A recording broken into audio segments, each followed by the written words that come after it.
사람 구한 버스 기사입니다. 자, 정말 긴박했던 순간인데요. 영상으로 만나보시죠.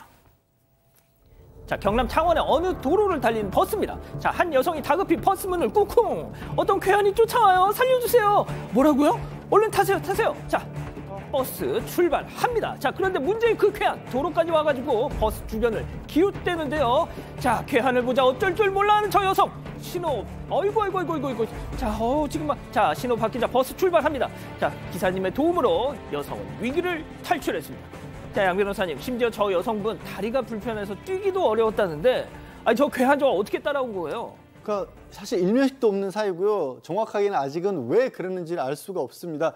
저 지금 보신 영상이 지난 15일 광복절에 경남 창원에서 아침 9시 30분이었다고 합니다. 이 여성 같은 경우에는 집 근처에서 그냥 산책을 나왔는데 아침 9시 30분에 이 남성이 술에 취해서 다짜고짜 여성을 폭행하려고 든 겁니다. 그러니까 몸을 피해야 되는 상황이었었고, 처음에는 보행 신호에 있는 택시 쪽으로 다가가는 택시는 승객이 타고 있었고, 택시 기사분은 상황 파악을 못해서인지 도움을 받지 못했었고, 버스도 원래 정류장 아닌 곳에서 문 열어주면 안 되잖아요. 근데 버스 기사분은 그 짧은 순간에 맥락을 파악하라고 문을 열어주셨던 겁니다. 그리고 뒤이어 따라온 남성에게는 당연히 문을 열어주지 않았고요. 인근 정류장에 내려졌기 때문에 무사히 지금 그 상황으로 벗어날 수 있었던 거고, 저 여성 다리도 불편하셔서 도망가기도 쉽지 않았다고 합니다.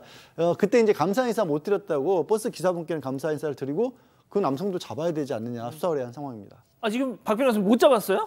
자, 일단 이 버스 기사 칭찬을 해야 됩니다.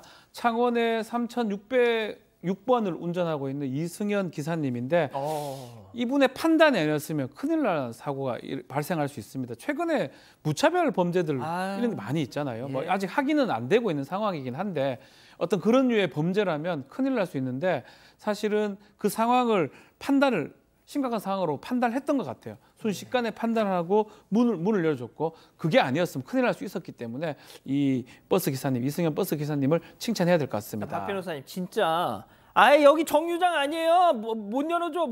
안 돼. 이럴 수도 있었잖아요. 그게 또 원칙상 맞긴 해요. 정류장 아니면 열면 안 되는데 그 순간적 판단을 하신 거예요. 어떤 모습이라든지 그 모습 보고 혹시 안 열어주면 이거 큰일 날 수 있다. 그래서 열어주고 다음에 그 범죄인으로 보이는 그 남성은 안 열어준 거잖아요. 그 판단이 최고였다 생각이 듭니다. 그러니까요. 좋습니다. 자, 다음 또 이어가 보죠.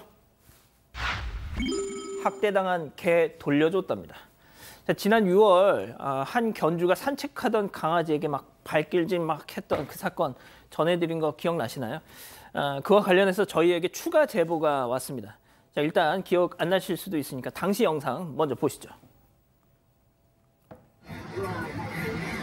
꺼져, 돼지지. 이 애미. 얘 닮았네. 강아지 놀라고. 엄마? 야, 치워. 야. 꺼져.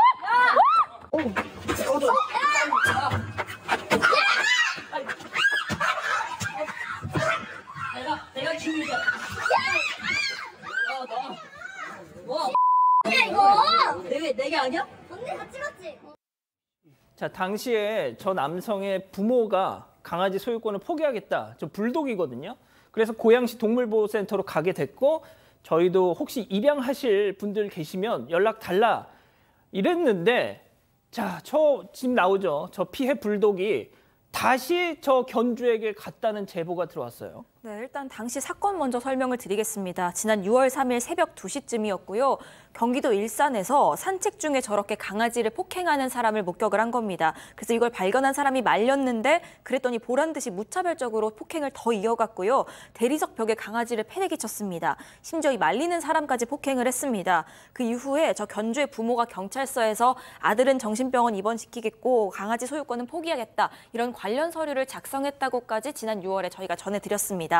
이 방송을 보고 저희 가족분이 고양시 보호소에 저 강아지 입양하고 싶습니다라고 문의를 한 겁니다. 네. 그런데 그 고양시 보호소에서 이 사건 수사 중이고 견주가 소유권 주장하고 있어서 입양이 불가능합니다라고 답변을 했다는 겁니다.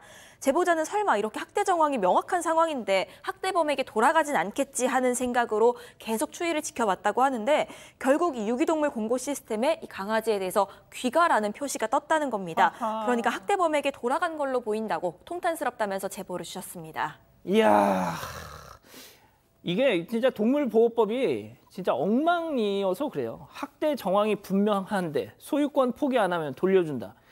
자, 사람한테 이 가정폭력도 마찬가지지만 한 번이 어렵지 두 번이 어렵겠습니까? 지금 저 모습 보면 저게 한 번이었겠습니까? 말 못하는 짐승이라고 저런 행동하면 절대로 안 되는데 지금은 그 학대범이 계속 소유권을 주장한대요. 사실 친권이고 아이를 학대하면 친권을 상실시킬 수가 있고 친권을 정지시킬 수 있는데 그 동물보호법에는 주인이 소유권을 주장하면 그 소유권을 포기시킬 수 있는 방법이 없다라고 합니다. 이 고양시 입장에서는 보통 이제 그 반려견을 이렇게 학대하는 경우에는 이제 돌려달라고 할 때 보관비를 받지 않는데 그 소유권을 포기하려고 소유권 포기를 유도하려고 2달치의 보관료를 내라고 했음에도 불구하고 저걸 다 물고 데리고 갔다라는데요. 저는 모르겠습니다. 과연 그 강아지를 지금 반려견을 민법상 그 물건이 아니라고 입법 예고까지 나온 입장에서 과연 학대범에게 그 반려견을 돌려주는 거는 다시 한번 그 개가 학대당할 수 있는 명백하고 현존한 위험 상태로 국가가 내버려 두는 게 아닌지 정말 이 부분에 대해서는 입법적 개선이 필요하다는 말씀드리겠습니다. 참, 이거 진짜 좀 외국 같으면 상상도 못할 일인데 말이죠. 알겠습니다. 계속 좀 지켜보죠.